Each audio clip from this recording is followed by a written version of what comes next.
कैसे हैं सभी बच्चे। बच्चों, इस बार मैं मोस्ट इम्पॉर्टेंट क्वेश्चंस आपको इस चैनल पे भेजने वाली हूँ, तो आप लगातार इन मोस्ट इम्पॉर्टेंट क्वेश्चन को देखते रहिए, तो आपके एग्ज़ाम की तैयारी मैं आपको अच्छे से करवा दूँगी। बेटे, एक बहुत ही इम्पॉर्टेंट क्वेश्चन पूछा जाता है अफ़ीम युद्ध के बारे में, जो आपके चैप्टर 11 से है। अफ़ीम होता क्या है, आप इस पिक्चर में देख सकते हो। इस तरह का ये पौधा होता है जो इंडिया में बहुत उगता है। तो इस पर युद्ध कैसे हुआ, भला कैसे इस पर युद्ध हुआ। पहले बात करते हैं कि कौन कौन से क्वेश्चन आपके पूछे जाते हैं जो अफ़ीम युद्ध से रिलेटेड होते हैं। एक क्वेश्चन बनता है कि अफ़ीम युद्ध क्या था, अफ़ीम युद्ध के कारण क्या थे, अफ़ीम युद्ध किस किस के बीच हुआ, त्रिकोणीय व्यापार क्या था। ये सभी क्वेश्चंस हैं जो अफ़ीम युद्ध पर बनते हैं। अफ़ीम युद्ध हुआ सिर्फ दो देशों के बीच, चीन और ब्रिटेन। ब्रिटेन में भी East India Company role play कर रही थी इसमें। पहले देखते हैं कि त्रिकोणीय व्यापार था क्या। त्रिकोणीय व्यापार था चीन, ब्रिटेन और तीसरी तरफ था भारत। इनके बीच में ये त्रिकोणीय व्यापार होता था।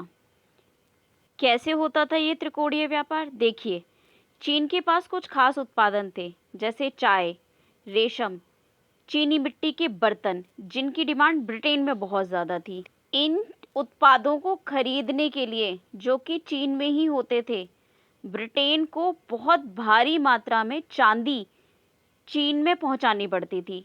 तो ये जो उत्पाद खरीदे जाते थे वो चांदी को भेजकर, मतलब जो चांदी के रूप में इनका भुगतान करना पड़ता था।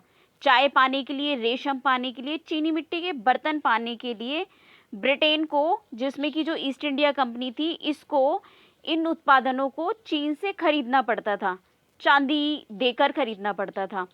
तो ये जो है, ये संतुलन बिगड़ता ही जा रहा था।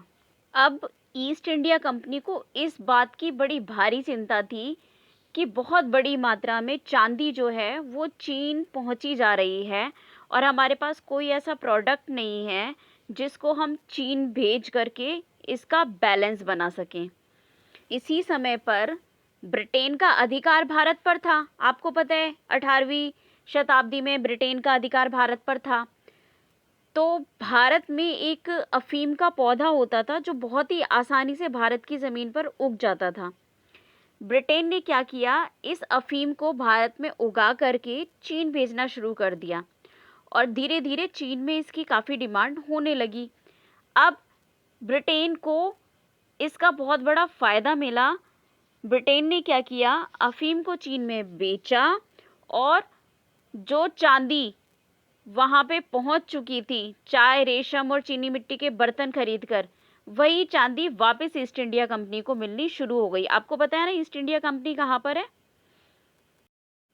आपको पता है ना कि भारत पर राज कंपनी करने वाली जो कंपनी थी, जो संस्था थी ब्रिटेन की, वो ईस्ट इंडिया कंपनी ही थी।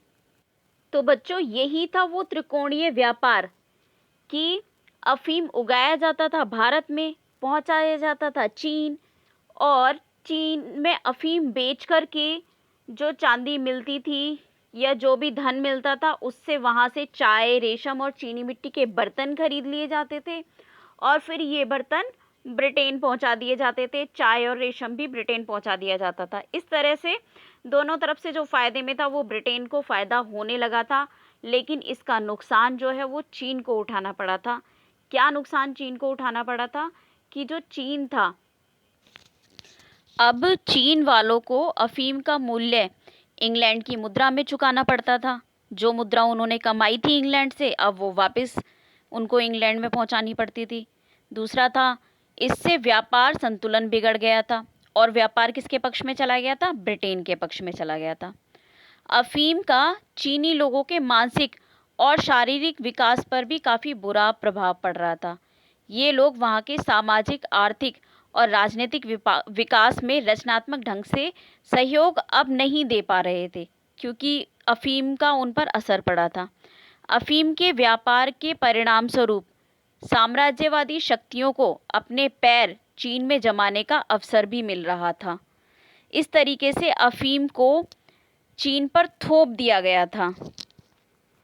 चीनियों ने 1729 और 1799 में देश में अफ़ीम के आयात पर पाबंदियां भी लगाई थी, लेकिन यह व्यापार बंद नहीं हुआ।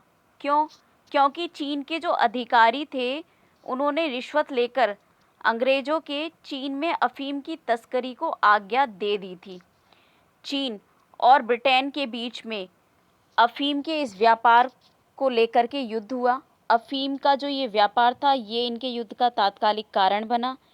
चीन और ब्रिटेन के तनाव के परिणाम स्वरूप इन दोनों के बीच 2 युद्ध हुए, एक 1839 से 42 का अफ़ीम का युद्ध और एक 1854 से 1858 के बीच दूसरा अफ़ीम का युद्ध। इन दोनों ही युद्धों में चीन की बहुत ही बुरी तरह पराजय हुई। दोनों युद्ध चीन हार गया और इन युद्धों से हुआ क्या? चीन के जो द्वार थे वो ब्रिटेन के लिए, ब्रिटेन के साथ साथ और भी यूरोपीय देशों के लिए खुल गए थे। अब दूसरे यूरोपीय देश थे वो भी अपना सामान चीन में पहुंचा देते थे। साथ ही अमेरिका ने भी चीन के साथ व्यापारिक संबंध स्थापित कर लिए। चीन की अफ़ीम युद्ध में पराजय की वजह से जो वहाँ का मंचू वंश था वो बहुत बदनाम हो गया और देश के लोगों में देश को सुदृढ़ बनाने और सुधार करने की मांगें भी तेज होने लगी। तो बच्चों ये देखा आपने किस तरह से चीन और ब्रिटेन के बीच में युद्ध हुआ, अफ़ीम युद्ध, और चीन, ब्रिटेन और भारत के बीच जो व्यापार चल रहा था वही त्रिकोणीय व्यापार था। और ये हैं आपके इस क्वेश्चंस के कुछ पॉइंट्स, इनको भी आप नोट कर सकते हैं और अपने एग्ज़ाम की तैयारी कर सकते हैं। All the best for your exam. और ये जो बुक में दे रखा है वो भी आपके सामने है, इसको भी आप अपने नोट कर सकते हैं। लाइक, शेयर और सब्सक्राइब ज़रूर कीजिएगा ताकि उन बच्चों तक मेरा वीडियो पहुंच सके जो किसी वजह से या किसी काम की वजह से स्कूल नहीं पहुंच पाए, जिनको अपने एग्ज़ाम्स की तैयारी करनी है। कुछ ऐसे भी बच्चे हैं जो किसी और ज़रिए से एग्ज़ाम देते हैं, उनको हेल्प चाहिए, उनको मदद चाहिए। कुछ बच्चों ने बुक्स भी नहीं ख़रीदी हैं, कुछ बच्चों के पास सपोर्ट मटेरियल भी नहीं है, उनकी भी मदद हो पाए। Thank you.